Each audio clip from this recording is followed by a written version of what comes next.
Welcome students, अपन नई प्रश्नावली आज शुरू करने जा रहे हैं जिसका कि नाम आपके सामने लिखा है बर्नौली परीक्षण और द्विपद बंटन। ये बर्नौली परीक्षण कब कहलाते हैं, सबसे पहले ये आपको जान लेना जरूरी है।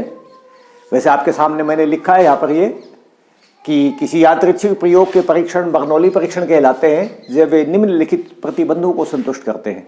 यदि 4 प्रतिबंध इसमें होते हैं। वैसे एक तो जो परीक्षण किए जाए वो निश्चित मात्रा में होने चाहिए, यानी परिमित संख्या में होने चाहिए। ये नहीं कि कोई अपरिमित हो, अपरिमित नहीं होने चाहिए, परिमित संख्या। नंबर 2, उस परीक्षण को जो अपन करने जा रहे हैं यानी जो अभिप्रयोग, उसमें जितने भी रिजल्ट्स हैं वो सब स्वतंत्र परीक्षण होने चाहिए।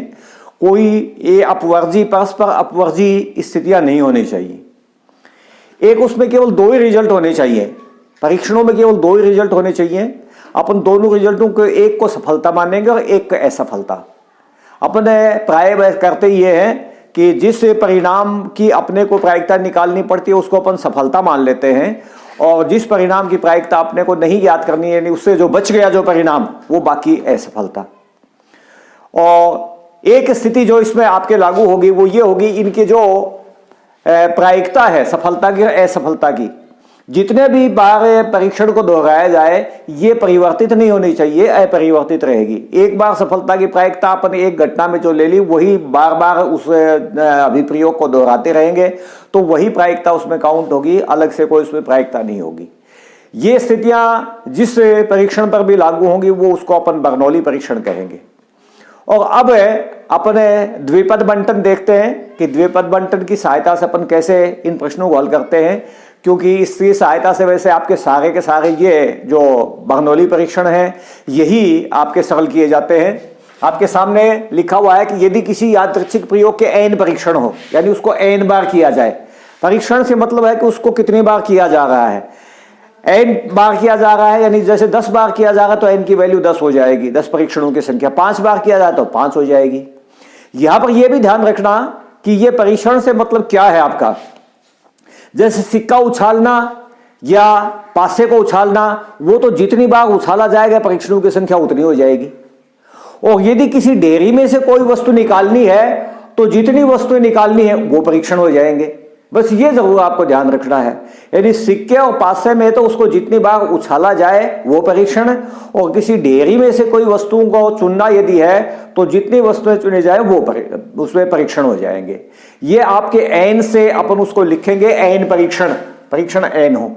सफलता की प्रायिकता लिखेंगे कि भाई एक परीक्षण करने में सफलता की प्रायिकता क्या है, और सफलता प्राय उसी को आप मानेंगे जिसकी की प्रायिकता आपको निकालनी है, उसकी प्रायिकता P हो, असफलता की प्रायिकता Q हो। तो कुल मिलाकर के यदि पूरे n परीक्षणों में से R परीक्षण ऐसे हैं जिनमें कि आपको सफलता मिली है, यानी सफलता की संख्या जो है वो यदि R हो, तो ऐसी स्थिति में उन सफलताओं के जो प्रायिकता होगी वो उसका ये सूत्र आप लगाएंगे कुल मिलाकर के R सफलताओं की प्रायिकता के लिए, यानी PR जैसे 5 सफलता है तो P5 हो जाएगा, 1 सफलता है तो P1 हो जाएगा, 4 सफलता है तो P4 हो जाएगा। इस तरह से NCR यानी ये परीक्षणों की संख्या CR के जगह पर वो आएगी जितने आपको सफलताएं निकालनी है। P की घात R और Q की घात n-r, चाहे आप इनको ब्रैकेट में कर लेना, वैसे थोड़ी अगर समझने में दिक्कत हो तो इस तरह से P के ऊपर यानी सफलताओं की प्रायिकता के ऊपर R आएगा, जितनी सफलताएं हैं वो घात आएगी, और असफलताओं की प्रायिकता के ऊपर इस n में से इस R को घटा करके, यानी जितने परीक्षण किए हैं उसमें से सफलताओं की संख्या घटा करके जो बचेगी वो n-r आएगी। ये सूत्र अपन प्रयोग में लेंगे। आप इन बातों को नोट करना चाहे तो आप नोट कर लीजिए, और अब अपन इसके क्वेश्चन सॉल्व करेंगे। लीजिए क्वेश्चन स्टार्ट करते हैं अपने अपनी प्रश्नावली यानी एक्सरसाइज नंबर 13.5। इसमें पहला प्रश्न, एक पासे को 6 बार उछाला जाता है, यानी इसके मतलब परीक्षणों की संख्या 6 बार हो गई है। ध्यान रखिएगा, यदि पासे पर सम संख्या प्राप्त होना एक सफलता है तो निम्नलिखित की प्रायिकताएं क्या होंगी। आपसे 3 उत्तर पूछ रखे हैं, तो जैसा कि आपको सूत्र में बताया गया था उसके हिसाब से आप नोट कर लीजिए इसमें कि कौन कौन सी राशियां कितनी है। पासे को 6 बार उछाला गया है, अतः n बराबर 6 ये हो जाएगा। सफलता देखिए इसमें माना है कि पासे पर सम संख्या प्राप्त होना एक सफलता है। सम संख्या आप जानते हैं पासे पर 2, 4 और 6 3 अनुकूल स्थितियां होती हैं। पासे पर सम संख्या मैं ब्रैकेट में लिख देता हूं 2, 4, 6 आना सफलता है, तो सफलता की प्रायिकता यानी P का मान ये बराबर हो जाएगा 3/6 यानी 1/2। अतः असफलता की प्रायिकता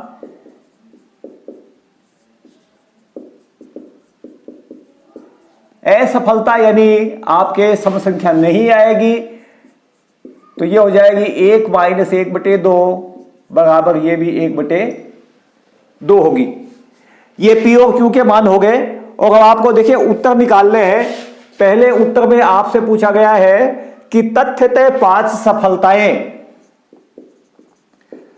तथ्यतः 5 सफलताएं अर्थात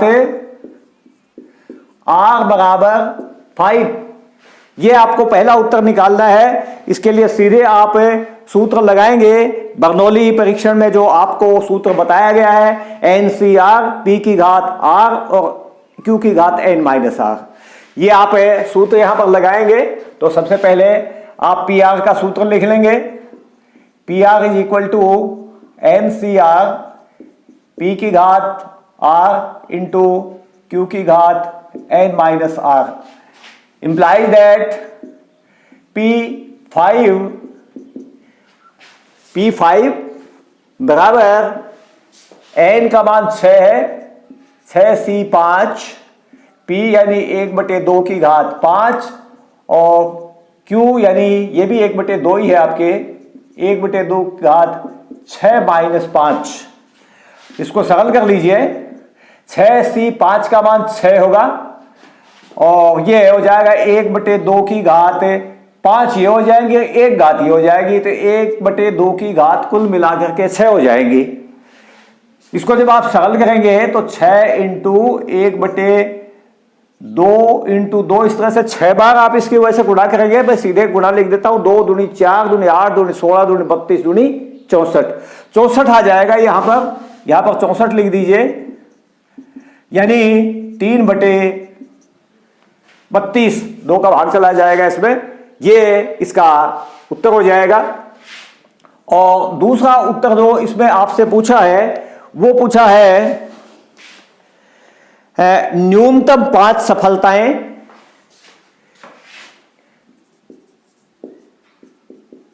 न्यूनतम 5 सफलताएं अर्थात न्यूनतम से मतलब ज्यादा भी हो सकती हैं, कम से कम 5 होनी चाहिए। तो 5 से ज्यादा हो सकती है, तो परीक्षण चूंकि 6 बार किया गया तो 6 भी हो सकती हैं। न्यूनतम 5 सफलताएं अर्थात R बराबर 5 और 6 दो मान आएंगे। तो आपको अब दोनों मानों के लिए यह स्थिति निकालनी है। अब अभीष्ट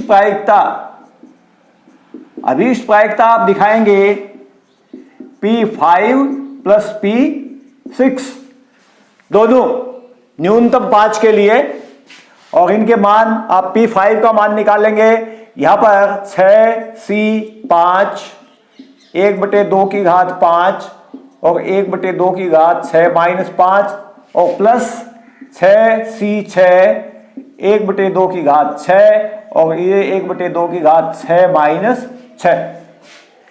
वैसे ध्यान रखिएगा, जैसे इस प्रश्न में अपन ये लिखा है 1/2 की घात 6 - 6, अगर ये संख्या पहले से ही इसके बराबर आ गई है n के बराबर, तो चाहे आप इसको मत भी लिखना, छोड़ देना सीधे, क्योंकि इन घातों का योगफल, ये जो घातें आती हैं यहां पर, इनका योगफल हमेशा इस n के बराबर ही आएगा, n से अधिक नहीं जाएगा कभी भी। और वो संख्या यदि आपको पहले से मिल गई है तो दोबारा आपको लिखने की जरूरत नहीं है, क्योंकि ये वैसे भी यहाँ 1/2 की घात, अब ये 0 बन जाएगी, और 1/2 की घात 0 का मतलब 1 होगा। तो आप चाहो तो इस पद को इस तरह से छोड़ भी सकते हो। देखिए, अब हम सरल करते हैं। 6 से 5 का मान 6 होगा, और ये 1/2 की घात 6 हो जाएगी, और प्लस 6 से 6 का मान 1 होगा, और ये 1/2 की घात 6 हो जाएगी। इस तरह से हो जाएगी ये।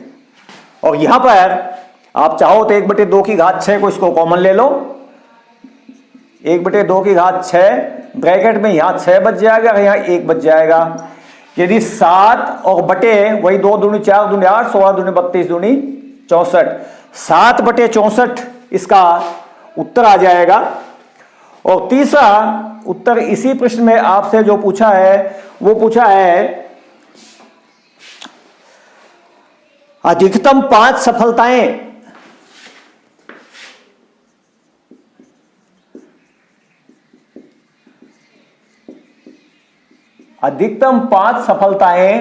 अर्थात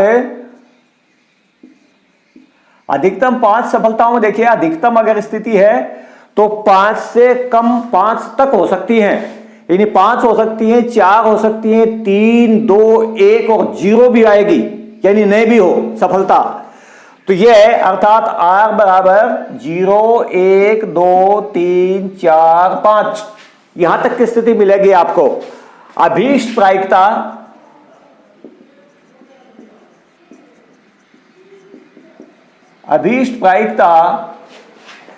बराबर P0 plus P1 plus P2 plus P3 plus P4 और प्लस P5। और देखिए, इतनी ये आपके सारी इकट्ठी हो गई है, लास्ट तक आपके P6 तक ही है, इससे ज्यादा है नहीं। तो आप यहां तक की सारी प्रायिकताओं का योग, अब आप चूंकि छहों की छहों स्थितियां, उनका योगफल तो 1 ही आएगा, तो 1 में से आप सीधा P6 घटा दो, ये उत्तर आपको मिल जाएगा। ये हो जाएगा 1 माइनस P6, सीधा ये निकाल ले लो, यानी 1 माइनस 6C6 NCR 6C6, 1/2 की घात 6 और 1/2 की घात 6 माइनस 6, ये वाली स्थिति, ये जो आई थी आपके, यानी ये स्थिति यहां पर मिली थी आपको, ये बराबर हो जाएगी 1 माइनस 1/2 की घात 6 बराबर 1 माइनस 1/32, 2 दूनी 4 दूनी 8 दूनी 16 दूनी 32 दूनी 64 हो जाएगी। सॉरी, ये 64 करना, 1/64, और इसको सरल करके लिख देना, तो ये आ जाएगा 63/64। ये आपके कुल मिलाकर के इस तरह से तीनों प्रश्नों के उत्तर हो जाएंगे। आप इनको नोट कर लीजिए। क्वेश्चन नंबर 2 देखिए, पासों के एक जोड़े को 4 बार उछाला जाता है, यदि पासों पर प्राप्त अंकों का द्विक होना एक सफलता मानी जाती है, तो 2 सफलताओं की प्रायिकता ज्ञात कीजिए। पासों के एक जोड़े को 4 बार उछाला जाता है, परीक्षणों की संख्या 4 हो जाएगी।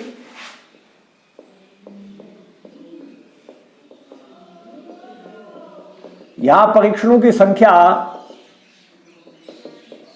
n बराबर 4, और ये देखिए जोड़ा उछाला जाता है, यदि 2 पासे एक साथ उछाले जाते हैं और उस पे द्विक प्राप्त होना है। द्विक आप पहले भी पढ़ चुके हैं इसके बारे में, द्विक के मतलब समान संख्या, जैसे 1 1 2 2 4 3 3 4 4 5 5 6 6, ये द्विक कहलाते हैं। द्विक प्राप्त होना एक सफलता मानी जाती है। तो आप जानते हैं कि 2 पासों को अपन एक साथ उछालेंगे तो उसमें 36 स्थितियां बनेंगी कुल मिला के, जिसमें कि 6 द्विक बनेंगे। 2 पासों को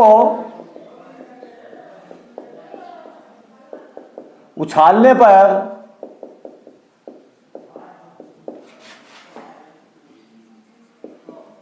कुल स्थितियां बराबर 36 तथा द्विकों की संख्या बराबर 6 द्विक मिलेंगे। 1 1 2 2 3 3 4 4 5 5 6 6, इस तरह से 6 द्विक होंगे। अतः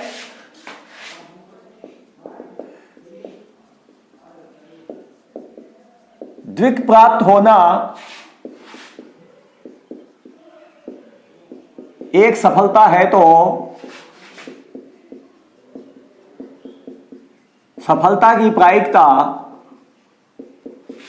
यानी P का मान बराबर 6/36 इन 1/6 हो जाएगा। 6/36 1/6 तथा असफलता की प्रायिकता यानी Q का मान वो बराबर 1 - 1/6 बराबर 5/6 ये हो जाएगा। परीक्षणों की संख्या है इसमें, और आपको इसमें सफलताएं देखिए कितनी प्राप्त करनी है, प्रश्न में दिया हुआ है। 2 सफलताओं की प्रायिकता ज्ञात कीजिए। प्रश्नानुसार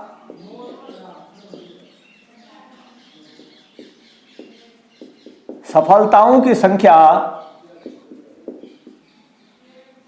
यानी R बराबर 2, अतः P2 का मान सीधा NCR और सूत्र लगाइए। सूत्र आपको पहले भी लिख दिया गया है और बार बार लिखने की जरूरत नहीं है। N का मान 4 है, 4C2, P का मान 1/6 इसकी घात 2 और ये 5/6 इसकी घात 4 - 2 N - R। 4C2 का मान 4C2 ऊपर फैक्टोरियल 4 आएगा, नीचे फैक्टोरियल 2 × फैक्टोरियल 2 बार इस तरह से आ जाएगा। तो आप सब इसको सरल करेंगे तो एक फैक्टोरियल दोगे, कुल मिला के 6 आ जाएगी संख्या आपकी। 4C2 का मान 6 होगा और ये ऊपर 5 की घात 2, देखिए यहां पर 5 की घात 2 बनेंगी तो 5 की घात 2 25 हो जाएंगी और ये 6 की घात 2 ये बनेगी और 2 ये बनेगी, 6 की घात 4 हो जाएगी। यानी 25/6 की घात 3, 25/216, 6 × 6 × 6 तो 25/216 है। इस तरह से ये इसका उत्तर हो जाएगा। नोट कर लीजिए क्वेश्चन को। इसको क्वेश्चन नंबर 3 देखिए। वस्तुओं के एक ढेर में 5% त्रुटि युक्त वस्तुएं हैं। इसकी क्या प्रायिकता है कि 10 वस्तुओं के एक प्रतिदर्श में 1 से अधिक त्रुटि युक्त वस्तुएं नहीं होंगी। 1 से अधिक नहीं होंगी, इसके मतलब 1 तक हो सकती हैं। 1 तक हो सकती हैं जो इसमें त्रुटि युक्त वस्तुएं हैं वो। तो इसमें आपके देखिए वस्तु 10 वस्तुओं के एक प्रतिदर्श में से। क्वेश्चन नंबर 3,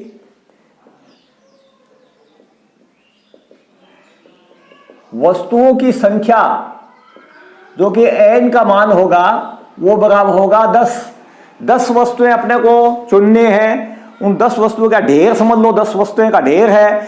तो उन 10 वस्तुओं की स्थिति से अपने को पूछी गई है जो बात वो उसमें, और इसमें त्रुटि 1 से अधिक त्रुटि युक्त वस्तुएं नहीं होंगी।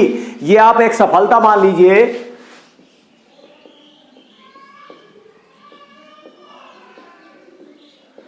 माना चुनी गई वस्तु का त्रुटि युक्त होना एक सफलता है,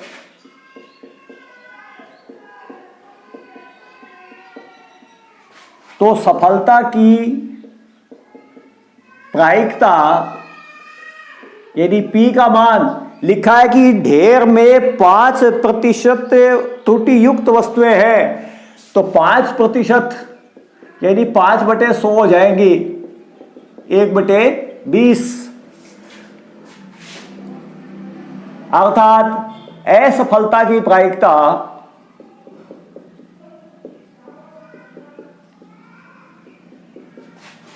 यानी Q का मान 1 - 1/20 बराबर 19/20। ये स्थिति होगी। उत्तर यह पूछा है आपसे कि एक प्रतिदर्श में जो है उसके 1 से अधिक त्रुटि युक्त वस्तुएं नहीं होंगी। 1 से अधिक नहीं होंगी, इसके मतलब 1 तक होंगी। अब सफलताओं की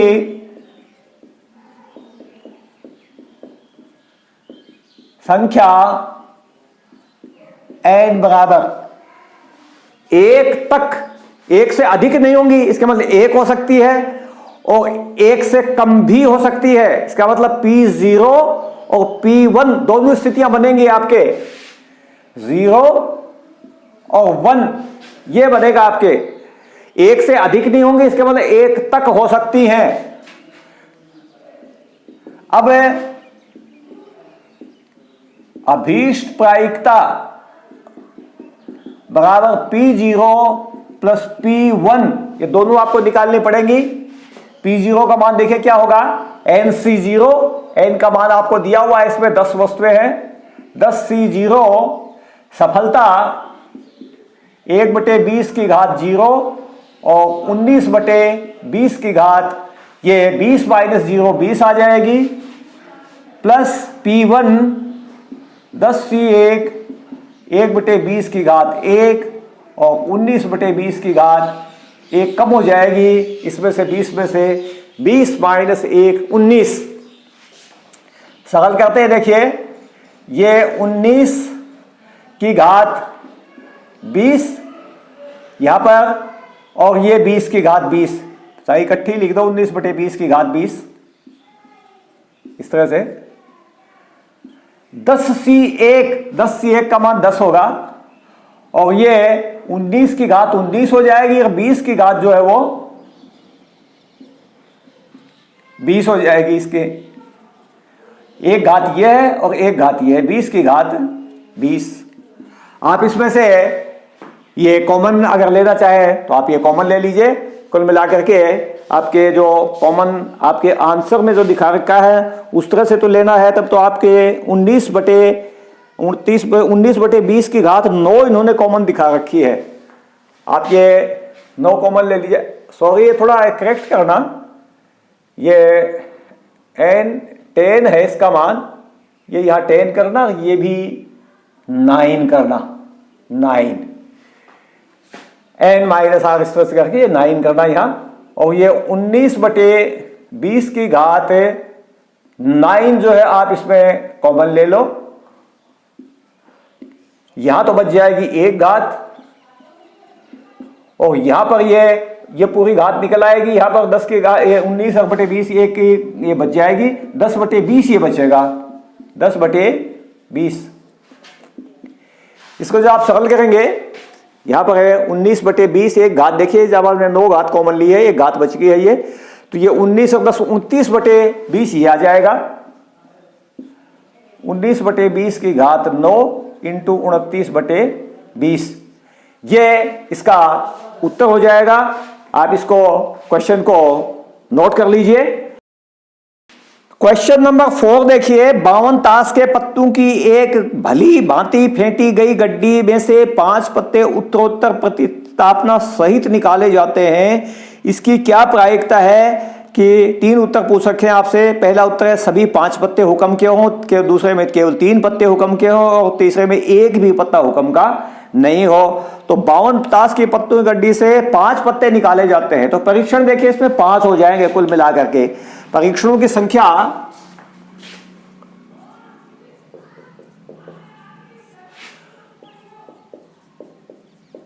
गड्डी में से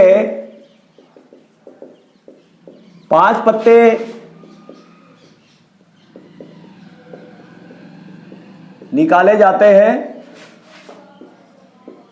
अतः n बराबर 5। परीक्षण 5 हो गए और प्रतिस्थापना सहित निकाले जाते हैं, क्योंकि प्रतिस्थापना नहीं होगी तो फिर ये घटनाएं स्वतंत्र नहीं रहेंगी, जबकि बर्नौली परीक्षण में घटनाओं का स्वतंत्र होना बहुत जरूरी है।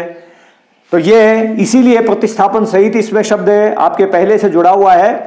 और 5 पत्ते निकाले जाते हैं और आपसे जो प्रायिकताएं पूछी उसमें लिखा है कि सभी 5 पत्ते हुक्म के हों। तो पहली स्थिति में आप देखते हैं नंबर 1 में,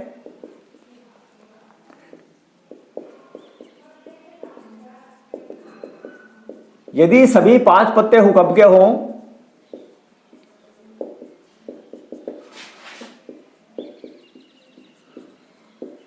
तो हुक्म का पत्ता निकलने की प्रायिकता यानी सफलता की प्रायिकता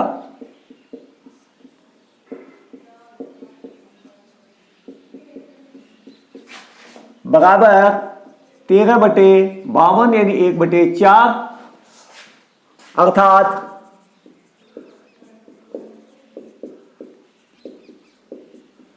असफलता की प्रायिकता बराबर 1 - 1/4 बराबर 3/4। और सीधे आपके जो आर का मान है वो सफलता है, चूंकि 5 के 5 पत्ते आपके जो वो होने चाहिए, इसलिए आर का मान सीधे 5 हो जाएगा। अब P5 तो 5C5 सफलता 1/4 है, 1/4 की घात 5 और बाकी 3/4 बचेगा, उसकी घात हो जाएगी 5 - 5 यानी 0 हो जाएगी। और ये 5C5 का मान तो 1 होगा और ये 1/4 और ये कुल मिला के 1/1024, 4 की घात 5, 4 चौक 16, 16 चौके 64, 64 चौके 256 और 256 को आप 4 से गुणाएंगे तो 1024 आ जाएगा। इस तरह से 1/1024 हो जाएगा इसका। दूसरा जो आंसर इसमें आपसे पूछा है वो ये पूछा गया है कि 52 ताश के पत्तों की केवल 3 पत्ते हुक्म के हो, केवल 3 पत्ते हुक्म के हो। तो यहां पर स्थिति यह है कि आर बराबर आपको 3 दिया है, अतः P3 बराबर 5C3 1/4 की घात 3 और 3/4 की घात 5 - 3 यानी 2 हो जाएंगी। और 5 से 3 का मान आप सरल कर लीजिए, 10 आएगा 5 से 3 का मान, यानी 5 × 4, फिर फैक्टोरियल 3 कट जाएगा, नीचे फैक्टोरियल 2 आएगा, उससे ये 5 चौक 20 कट के 10 आ जाएगा। और ये 1/4 की घात तो वही नीचे 3 2 5 बन जाएगी और ऊपर 3 की घात 2, ये 3 जो है इसकी घात 2 हो जाएगी, तो 3 × 9 बन जाएगा ऊपर। और ये 10 × 9/1024, इसको आप वैसे सरल कर लो, देखो कुछ संख्याएं कट भी जाएंगी, जैसे 2 से कट जाएगी, 2 × 5 = 10 और 2 से ये 2 × 5 = 10, 0 2 दूनी 4, 2 × 5 = 10 और फिर 2 से ये कट जाएगा, 2 × 2 और 2 दूनी 4, 45/512 हो जाएगा इसका उत्तर। और एक तीसरा उत्तर और भी पूछ रखा है इसमें आपसे। तीसरे उत्तर में पूछा है कि एक भी पत्ता हुक्म का नहीं हो,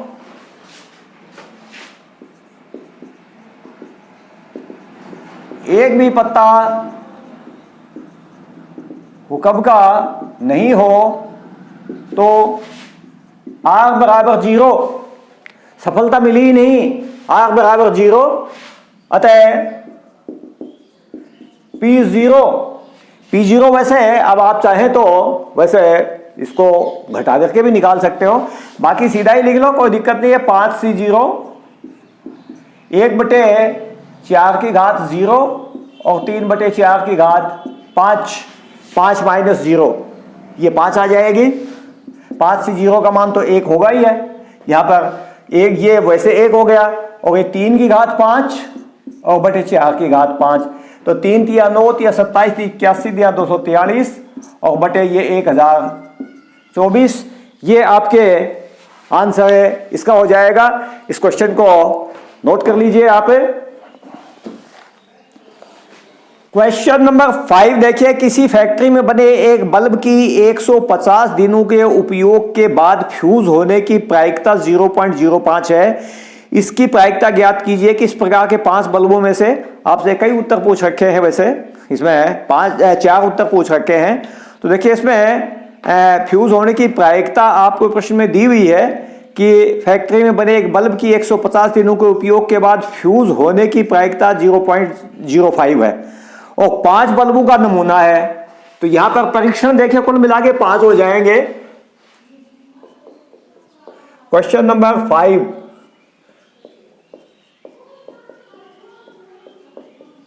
परीक्षणों की संख्या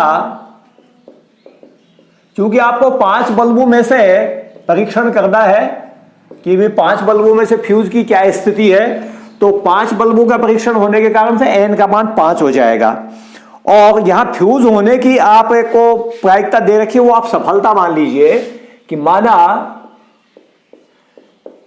150 दिनों के उपयोग के बाद बल्ब फ्यूज होना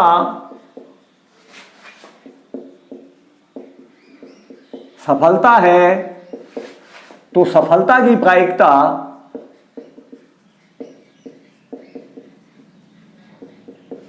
यानी P का मान आपको दे रखा है 0.05, अतः असफलता की प्रायिकता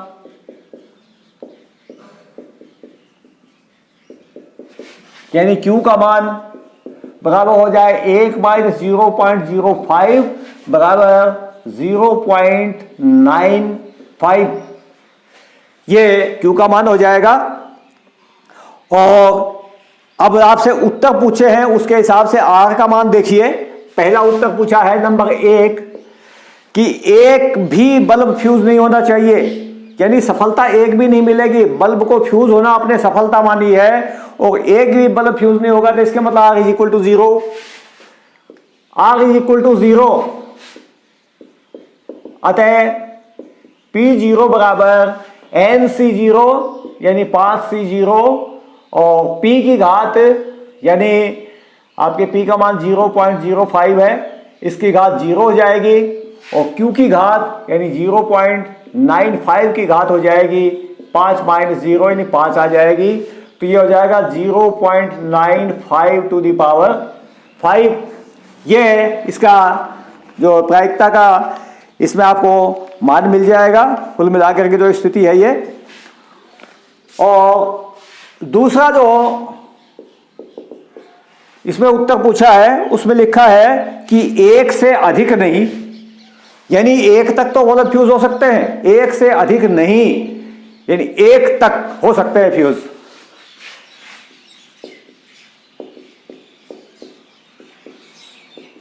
एक से अधिक नहीं तो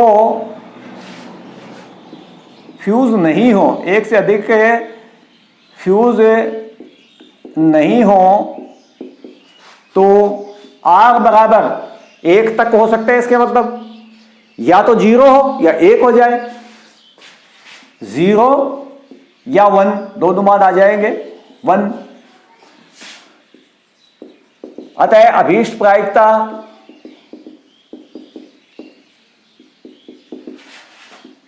P0 और प्लस P1, इसको सरल कर लो। देखो P0 प्लस P1 को, P0 में तो जैसे अपन ने ऊपर स्थिति लिखी थी आ ही जाएगी, दोबारा लिखना चाहो तो लिख लो, अदरवाइज मैं सीधे लिख देता हूं। देखो 0.95 टू द पावर 5 और प्लस P1 का मान लिख लो 5C1 और 0.05 की घात 1 हो जाएगी और 0.95 की घात 4 हो जाएगी, 5 माइनस 1 4 आ जाएगी।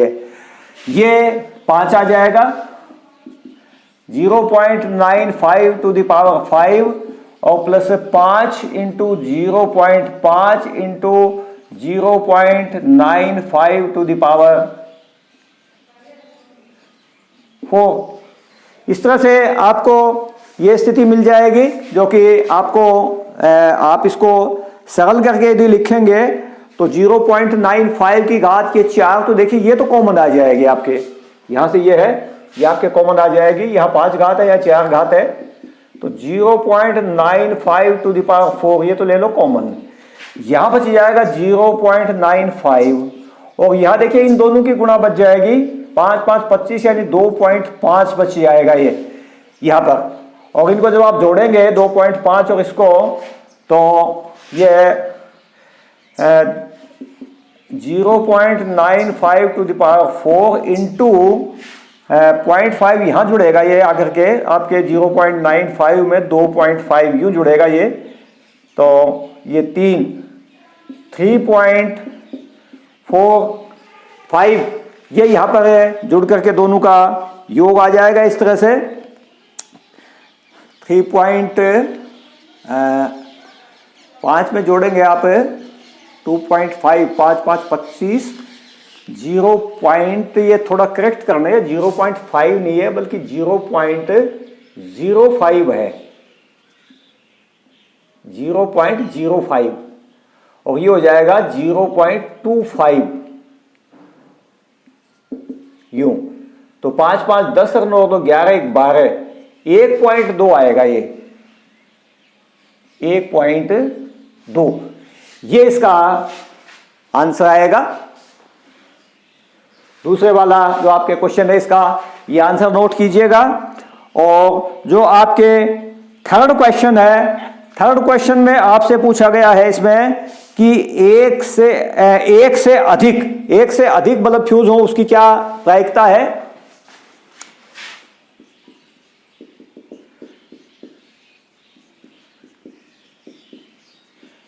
एक से अधिक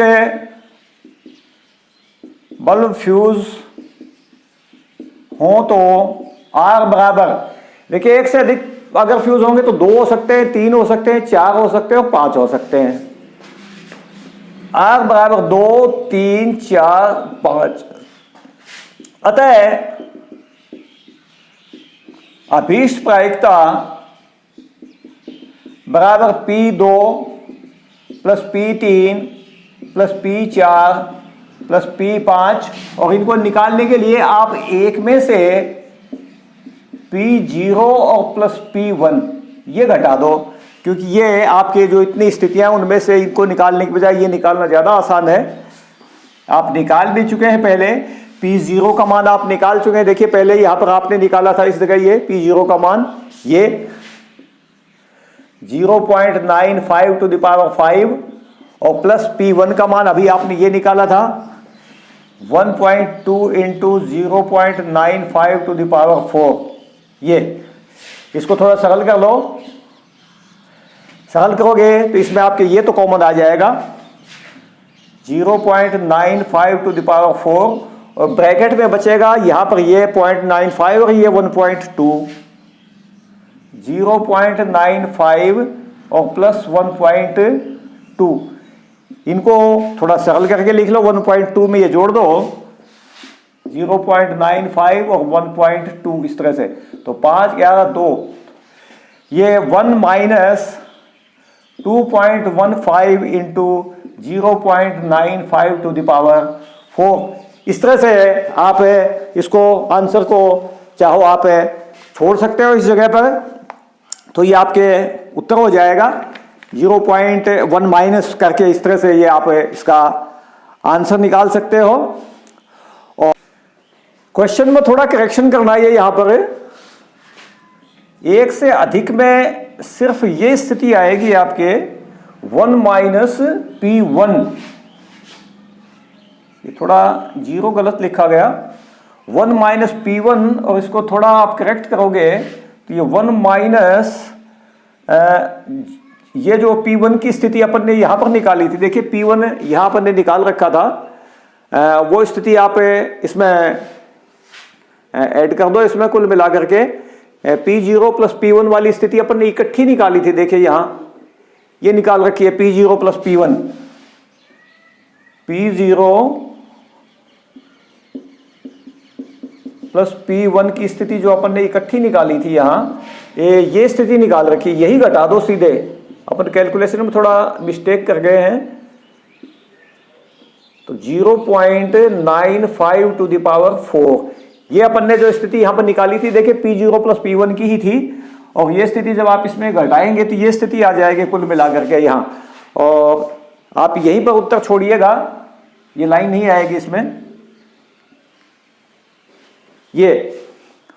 और लास्ट एक प्रश्न और पूछ रखा है इसमें आपसे, प्रश्न नंबर 4 जो है वो ये है कि कम से कम एक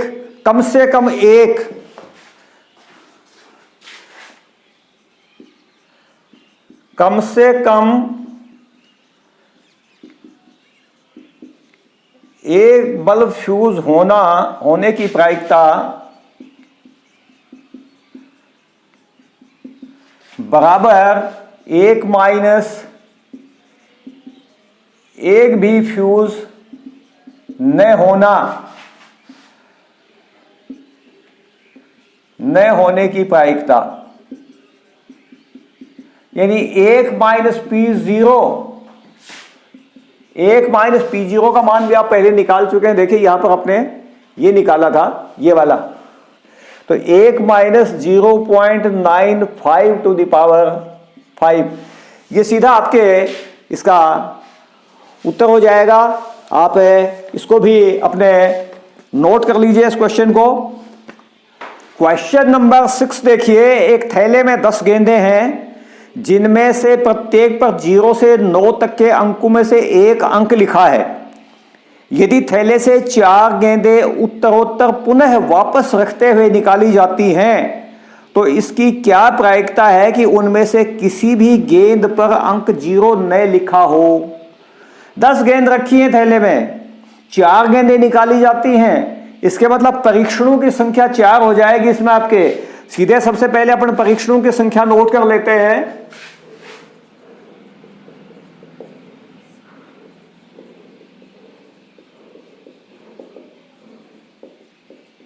परीक्षणों की संख्या n बराबर 4 गेंदें निकाली जाती हैं, प्रतिस्थापना सहित निकाली जाती है, इसलिए स्वतंत्र घटनाएं हो जाएंगी। बिना प्रतिस्थापना निकाली जाएंगी तो फिर वो अपवर्जी घटनाएं होती हैं, जबकि अपने बर्नौली परीक्षणों में स्वतंत्र होना जरूरी है घटनाओं का। और स्थिति देखिए इसमें क्या पूछी है आपसे, मतलब किसके बारे में है, किसे आप सफलता मानेंगे। इसकी क्या प्रायिकता है कि उनमें से किसी भी गेंद पर अंक 0 न लिखा हो।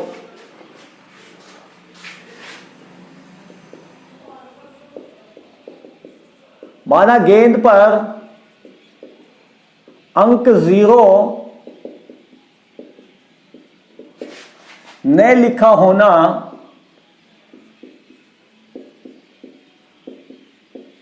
एक सफलता है, तो सफलता की प्रायिकता P बराबर, देखिए 10 गेंदें हैं जिसमें 0 से 9 तक के अंक लिखे हुए हैं, और उस 10 गेंदों में से एक ही गेंद ऐसी जिस पर 0 लिखा है, तो 0 न लिखे हुए होने की बाकी जो 9 गेंदें बच गई इसमें कुल मिलाकर के, तो 9 तो उसके अनुकूल स्थितियां हो जाएंगी, कुल गेंदें 10 है ही है, तो इसकी प्रायिकता हो जाएगी 9/10। अतः असफलता की प्रायिकता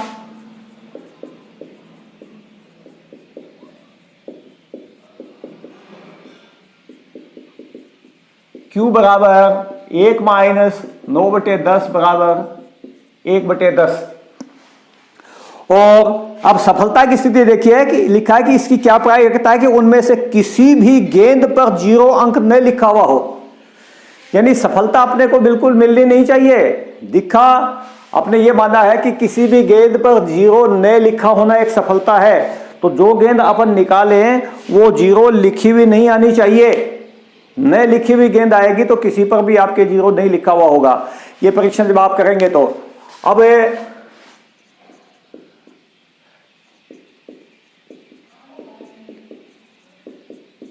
सफलताओं की संख्या बराबर 0, अर्थात R बराबर 0,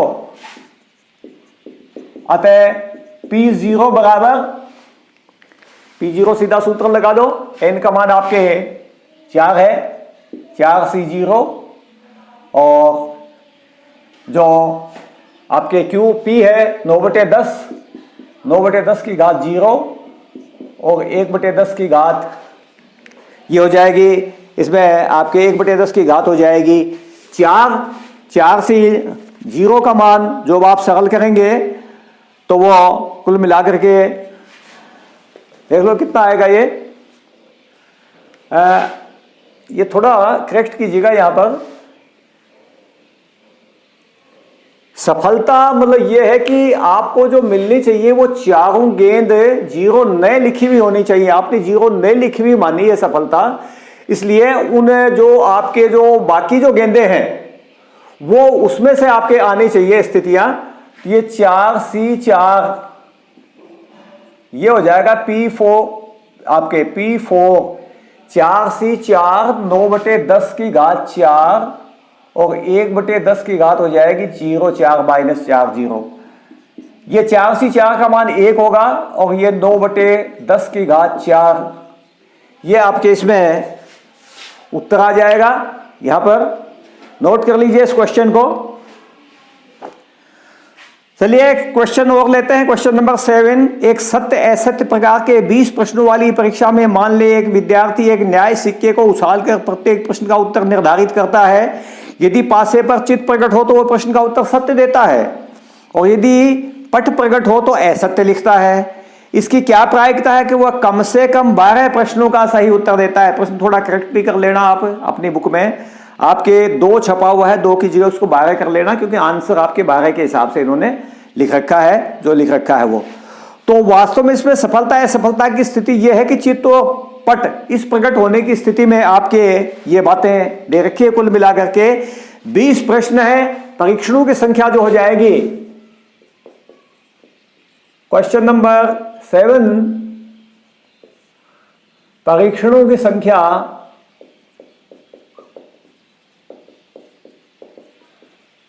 यानी n का जो मान है वो बराबर होगा 20।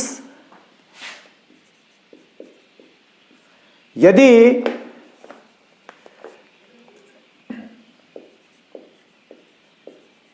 प्रश्न का सही उत्तर देना एक सफलता है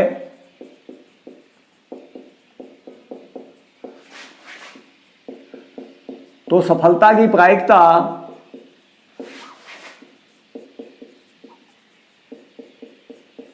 P बराबर, यह सफलता वो सिक्का उछाल करके देता है और सिक्के पर चित्त और प्रकट दोनों की प्रायिकता वैसे बराबर ही आएगी, तो 1/2 हो जाएगी। तथा असफलता की प्रायिकता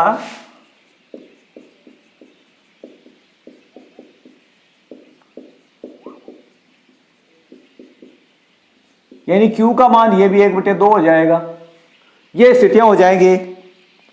और कम से कम 12 प्रश्नों का सही उत्तर देता है, कम से कम 12 प्रश्नों का, यानी 12 13 14 15 इस तरह से स्थिति आ जाएगी।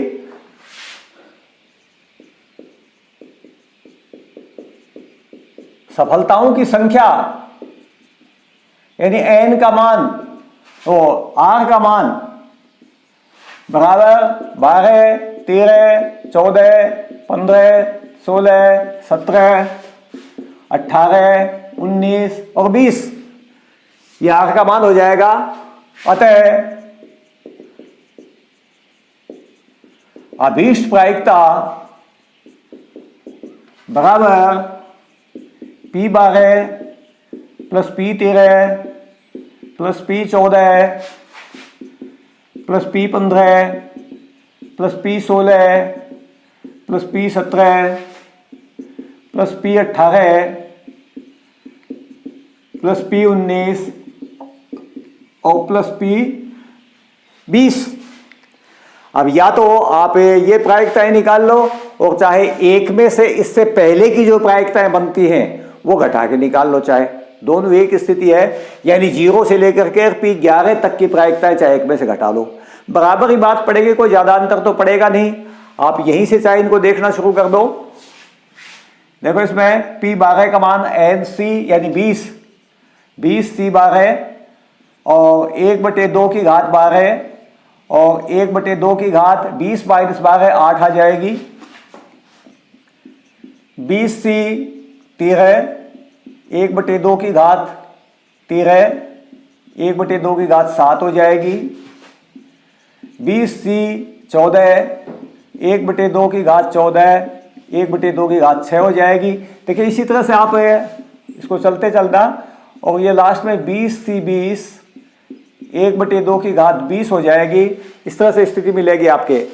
तो ये तो 1/2 की तो सब में बराबर घात बनेगी, ये तो चाहे आप कॉमन निकाल लो बाहर, 1/2 की घात 20 तो, और यहां पर ये है आपके 20 C12 plus 20 C13 plus 20 C14 plus and so on, last में 20 C20। ये बनेगा। चाहे आप उत्तर को यूं छोड़ सकते हो और यदि सिग्मा के रूप में लिखना चाहो तो आप सिग्मा के रूप में लिख दो। देखो सिग्मा के रूप में आप इस तरह से लिख सकते हो इसको 1/20 इंटू सिग्मा, ये आप दिखाएंगे एन इसमें एन सी 20 CR के रूप में 20 CR, और R का मान आपके 12 से शुरू होगा और 20 तक चलेगा। यूं भी दिखा सकते हो इसको आप, R का मान 12 से स्टार्ट होगा और 20 तक चलेगा। आप इस तरह दिखा दो, या अगर ये लिख करके छोड़ना चाहते हो ये लिख करके छोड़ दो, ये भी आपका उत्तर सही माना जाएगा ये लिखा हुआ, और ये लिखोगे तो ये भी सही माना जाएगा। और इसी के साथ आज का मैं ये चैप्टर है अभी यहीं पर समाप्त करता हूं। नेक्स्ट वीडियो में अपन बाकी प्रश्नों को लेकर के फिर आपके सामने उपस्थित होंगे। धन्यवाद।